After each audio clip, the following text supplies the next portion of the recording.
LLC, and I'm also a junior in software engineering, and I'm going to be in the concurrent MBA program starting this fall, so looking forward to that.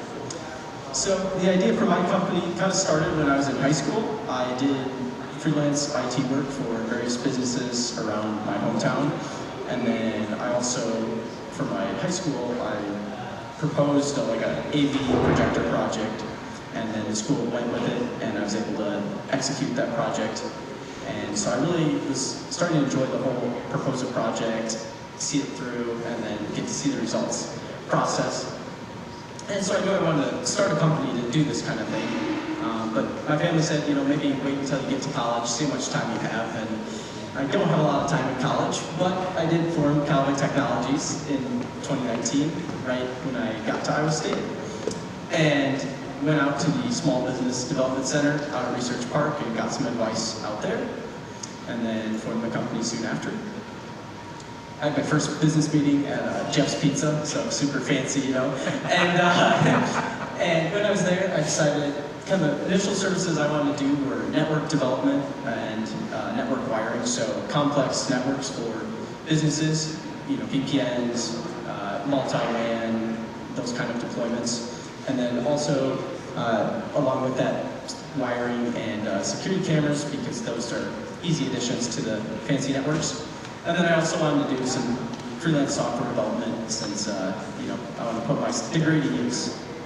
So I found that all those services are great. They're pretty broad, so I kind of want to narrow down and get something that's a little easier to market. And that's kind of been the challenge, but I've been able to kind of work on that. So the first one I did was in response to COVID. There was a lot of live streaming that needed to be done. So when I went back, left Iowa State, went back home to my hometown, I did all kinds of live streaming, like graduations, prom, a triathlon, boat parade.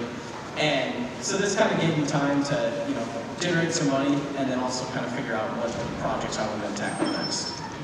So the next one came, a previous client that I'd done some work for, the Iowa Reading Information Service.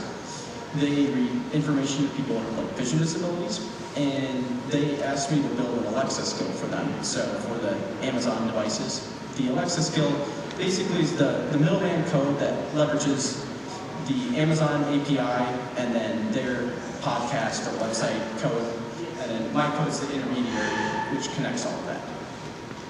So I did a skill not only for Iowa, but for other states as well. And so I did a lot of those within the last 2 years. And then the overarching organization asked me to build a web application for them to share audio files between their different states and different locations. So when we got sent home for the extended winter break, from basically Thanksgiving till Christmas, I sat in my basement and wrote out a web application, which I think really was probably the biggest improvement of my programming skills, because most school projects, you can kind of write spaghetti code, and as long as it looks halfway decent, you'll get a good grade, and you don't have to touch it again. Where this, I had to write this, but I'm going to keep using it for the next, indefinite future. So it can't be too bad a code. So anyway, it's very fun to see something that I've written be deployed, and then now I get to check back in on the access logs and see that, okay, yeah, people are actually using my code, which is pretty cool. So then the other big project that I've been doing a lot of is RV park Wi-Fi. Because at one point, RV parks, you could have a simple little router from your cable company and that was it. But now everyone wants super fast internet at every spot in the park, so they can watch TV and things like that. So I initially did one park before I left for Iowa State, right before my freshman year, and I thought it was just another network project. But then after I did that, this last spring, I got contacted by Dave here to come do a video on his video series about RV repair and just other RV topics. And so I went on his show and talked about the installation that I'd done, and it was pretty nerve-wracking to be in front of the camera. I'm usually behind the camera, but I did okay in front of the camera. Gave some work on my own camera appearances, I guess. But anyway, so I go on his show, and then that August, I get an email from a guy in Colorado who wanted me to do the same for his RV park. So I'm thinking at this point, okay, there's probably a market for it if this guy's willing to go on a Google hunt to try to find me. So that leads me to where we are now, future. So right now I'm working on trying to expand that offering. I'm trying to find ways to market to other RV parks. I've been running some advertisements and have a client right now in Washington State that I got from that advertising. So that's been fun, and I'm still working on growing this part of the business.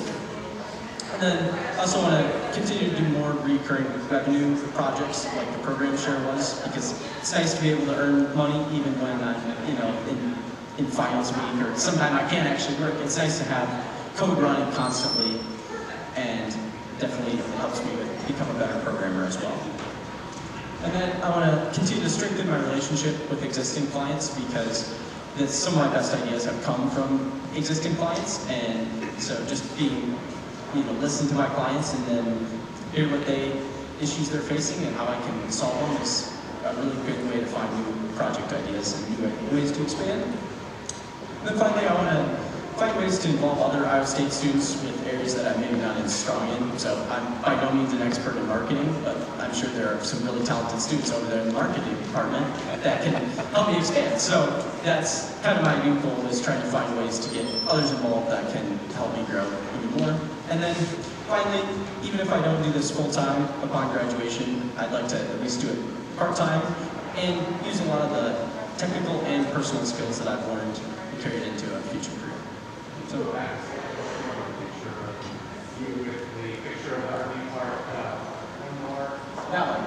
That was great, thank you. So tell me a little bit more about, first of all, this is awesome. I mean, you really need to be in the competition. Oh, thanks. You've been in a number of big competitions. Okay. And you could win no money. So you're back this fall, right? Yeah. The competition this fall, so you definitely need to work with your mentors in the department to make sure you're on the pitch. Because this business that you got to create. So share with me a little bit about what goes into, what type of equipment do you do, wiring, whatever, to wire up an RV park, and what do you usually charge? Yeah, so the first one that I did clear, like I did all the work. I'm there with the drill, mounting everything, but I'm not very scalable. I can't, as much as I'd love to travel to all these parks, I can't with school. There's a limited window. So the model's moved more now to, I do all the hard technical work. So program everything up and put it on a board, mount it on, a shelving unit or something, and then for each of the individual, because there's a centralized equipment and then that transfers out to like other boosters. Yeah.